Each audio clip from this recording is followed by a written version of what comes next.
My name is MD Schaffer. I'm the playwright for Drapetomania, a Negro Carol.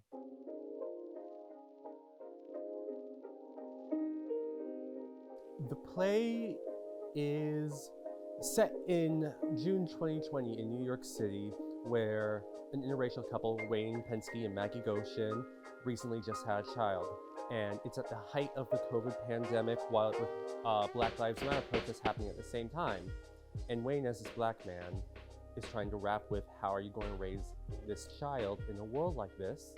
And through the support of ancestors of prisoners of the Attica riots, Anna J. Cooper, who was a very diligent, educated woman, one of the first black women to receive their doctorates, and the rambunctious revolutionary abolitionist John Brown, he is able to go on a journey to figure out how he can be the next great black hope for him, his people, and his child. Drapetomania was fairly young when I submitted it. I think I had just finished the first draft the week prior. And I remember seeing the opportunity and being like, oh, that's kind of crazy. No way I'm gonna get it. This play is brand new. And so when I got the email from Miss Tiffany Vega Gibson, I was like, oh God, because it was still so fresh and it hadn't even taken its full form yet. A lot of the work that's been done since I've even been accepted has been really fleshing out, making it a bit more of a solidified piece rather than a very jumbled collection of words. But I was so fortunate that Dream Deferred was able to see my ideas and say, hey, they might be saying something.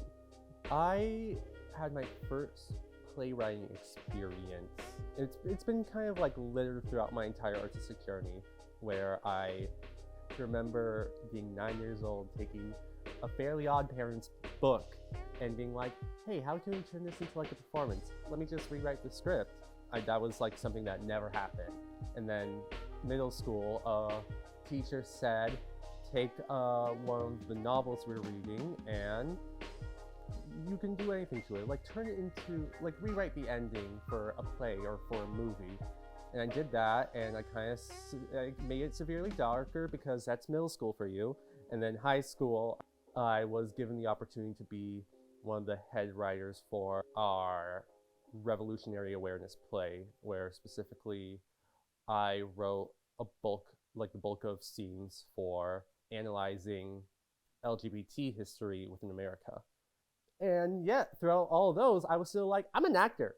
I didn't actually really consider playwriting until after undergrad. I always thought I was going to be a musical theater writer and a choreographer, where I was wanting to write jukebox musicals for all my favorite bands. And then COVID hit, and I remember saying it feels like the nation's on fire between COVID, Black Lives Matter, and kind of the bulking up of the 2020 election.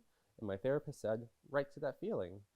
And I was fortunate that I was on my way to grad school for musical theater writing at NYU Tisch. Also, I was accepted into the new group's playwriting class, where I was able to write my first play. And then it just went downhill from there, and I just kept on writing plays. I was like, musicals? Let me go non-music for a second. And yeah, since then, I graduated last year, and since then I've been given a couple of opportunities to really flesh it out, see things in such a beautiful way, and getting to explore not only different actors and different production companies in this nation, but to have conversations with them. My mother and father met in a ballet class back at UT Austin, and then years later, I think it was, how many years? It was probably 15 years later, they reconnected in New York City. My mom was a Broadway dancer, danced with Jerome Robbins, Bob Fosse, some of the great choreographers of that time, and they reconnected. So I asked my parents, I came dancing out the womb. I took dance classes since 3 years old. and 9, and this is my favorite story of all time that really shows how much I was just born to be an artist. My mother was doing a high school production, like a high school summer camp production of Sweet Charity, because she was the only person who really knew that Fosse style. And I was with that same summer camp. I was in the middle school production of Annie. I looked at Sweet Charity. I'm like, no, Mom, throw me in, throw me in. And I became her assistant choreographer because I was able to recall those dance steps. And like, we would rehearse at night, me and her. And then the next day we would come in and I would still remember everything we did that night. And going on there, choreographed a bit in undergrad, my senior project. I wrote the book for a jukebox musical and choreographed it all myself. And I always try to go for at least somewhat of a dance element, like a physical element within my plays, because, you know, that's my origin, that's my foundation. I'm always going to be a choreographer first, but I can do other things. I think of physicality.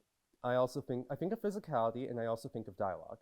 Especially when I'm having writer's block, I just get into the move. I do freestyle, kind of get into everything, because that's sort of like me working out the thoughts, me trying to find what is a natural flow for conversation, because the natural flow will often sort of manifest itself in my physicality. Some of my other plays were heavy physical. If anything, Drapetomania right now is like my least physical, with the exception of, and spoiler alerts for those who are coming, the opening moment where you have this playwright narrator going into this just moment of, I am letting out all my energy just so I can like get out the energy into the room, because that's it. When I'm writing, I get the energy out into the room, so then I can sort of like reel it all in and be like, okay, what was that? What was that idea, that spark that made me most excited? I always move as the multifaceted, the multi-hyphenate. I am never just, you know, even if I am in the room just a playwright, something's going to be in the book that says otherwise. Especially for other projects, I always want to be, most often not, I like to be like playwright, libret, like lyricist, and for other things, maybe lyricist composer. I can, you know, I can like do a little bit of composition, but I do my own background in choir singing also makes me like messing around with vocal arrangement. But definitely choreography is always going to be something in the back of my mind. And Lord knows I am going to be so grateful for the day that someone says, okay, you can be choreographer and the playwright. You often see, you know, like librettist lyricists, you often see the playwright kind of always in the, we do the writing and we only do the writing. When I create a dance in a show, I use specificity, because it's like, how would I choreograph this moment? And what does everything mean? Because I always think of how my mother taught me when it came to choreography. There should never be a move that's thrown away. There should never be a move that's not made without intention, and that's her Fosse training kind of being passed down to me, and then I take that training, I put it into my playwriting. Drapetomania is my third full-length play that I've written, and the other two plays, Rodeo Clown and Southern Seeds, were structured. I literally knew what was happening every beat going into those shows, as a choreographer should. I launched into Drapetomania not knowing anything. I said, I have a lot of research, but I don't know how this show is going to take place. Like, what's going to happen in this show? It's a show that really is nonstop. At least in the other ones, it's like you can have a little breathing space here, a little breathing space here, a little scene transition. Drapetomania, once you're in, you're in. In the stage directions, right before the actual show part, I say the marathon begins, which stage directions, always a fun time. That was sort of like a magic part of me, just like messing around, seeing what is it like to actually take this on. But at the same time, Drapetomania's biggest challenge was, I want to be historically accurate, because I have a lot of historical figures in that, without it making feel too much as, and this is my history, and this is my history. It really needs to be, this is my history, but this is why I'm here. Which, that was kind of like a bit of an insecurity for me. But I think the biggest challenge, one of the characters being this playwright and watching their own show just kind of like go sideways, go in a way that they weren't expecting, really struck a nerve with me, because I was like, I'm losing control of my own piece. Am I losing control of myself? There's a lot of existential things that go on when you approach that. To all playwrights, be careful. It was interesting. And I had a lot of come to Jesus moments while writing it. I applied for an inaugural play group with a New York company, Executive Witches. And they were saying like, yeah, come on through, write it. We'll be your supporters. And I'm so grateful that they gave me that support. They gave me that room to be like, okay, I don't know what's going on here. Can I get y'all's thoughts? And a lot of times they were just saying, now you're onto something, keep going. It's why I always say, you don't get to where you want to be alone. You need the village of other writers, of actors, of producers, of designers. You need people who are willing and craving to just do art, and then they jump at it. I always like to challenge myself with my plays, which is why the answer is going to be the education. The education is me saying, how do you put 400 years into 3 minutes?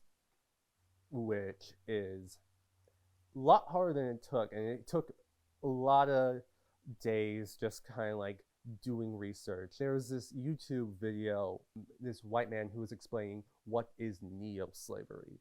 What is slavery from 1619 to present day? And there's this wealth of knowledge of like, I did not understand how much of slavery still existed after the 13th Amendment, after Juneteenth, because the definition of slavery just changed. It became debt peonage, it became labor contracts, and it became using felons as unpaid labor. And I am almost surprised myself with how much I was able to get into the education, because the education there's a lot more complexity than I feel like I could have even put in. Because how do you really explain the cause and effects and what that actually means while trying to do a play?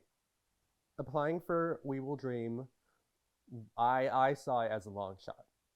At the time of submission, I had only received one production out of academia, and I was still very new to the game. I was still very fresh to the game, and Drapetomania felt like something so different than what I've ever done before. One of my biggest supporters, my mother, we were just talking, we were just rapping about it. We had done a private reading, got some of my friends together, we just sat in a Zoom call, and I was like, okay, let's do this. Ba, ba, ba, ba, ba. And then we had a lot of notes, we had a lot of discussions, and then sent it on in. I don't remember exactly what was the last revisions, but it's just sort of like, how do I streamline everything so it still makes sense? It's entertaining, but it's cleaner. For where I am right now, how I've been feeling since I understood what it meant to be Black, this is going to be the most vulnerable piece, because it is me just kind of like laying it all out, being like, here are my anxieties, here are my thoughts, but I do have the central question of, when is enough enough? It's how I felt looking at George Floyd, it's how I felt looking at Elijah McClain, Sandra Bland. It's how I felt looking at Tamir Rice, Trayvon Martin, and I say these names because obviously it could just as easily been one of them. Y'all could. And that's a hard reality. So that's why I say, ask, when is enough enough? When are we going to say enough to the treatment we've been having. 400 years is a long time. Sure, not in the grand scheme of history, but 400 years is a long time. I feel like that is what I want people to ask themselves. Because of my training in undergrad, a lot of the discussions was, you're not meant to give an answer. You're just meant to add another perspective, move the conversation along. A lot of the playwrights that I've been admiring, I look up, I read their work, and I'm just like, I see the work you're doing, and I want to try to join that conversation. I don't know how. I look at Brandon Jacob Jenkins. I look at Michael R. Jackson, Dave Harris, Jeremy O'Harris. I look at August Wilson, and I look at all these works that Black playwrights, Lynn Nottage, Dominique Morso. I speak these names because these are the people paving the path. And I'm just trying to get one brick in there. I feel like as an artist, if I'm not trying to help push things along, then what am I doing? If I'm not making an audience question something about what does it mean to be human, what does it mean to be, what does it mean to not have gender? What does it mean to be Black? What does it mean to be disabled? What does it mean to have a religious crisis? What does it mean to have a crisis because you are just living in a time where there are no precedents? If I have people questioning that and having discussions with one another on a dinner table where one person just says, here's what's bothering me. And they could rip me to shreds. They could just say that this is one of the worst plays I ever thought because of A, B, C, like I ever seen, because of A, B, C, D. I know they listened. And that is like the most important thing. I don't care if you agree with me. I just listen to what I have to say and you can respond. Being given such an honor has awakened me that the discussion is wanted. I think most other artists are questioning, will anyone ever want to listen to me? Will anyone care for what I have to say? Having this show where I take a lot of risk. And what I'm talking about, I'm talking because there's something in there that I think everyone will relate to, something in there that everyone will be pissed off about, whether it be society or about me. It has awakened me that there are people out there who will listen and who want to talk. Maybe I will not be alive the day that someone answers when is enough enough. I just know that people are questioning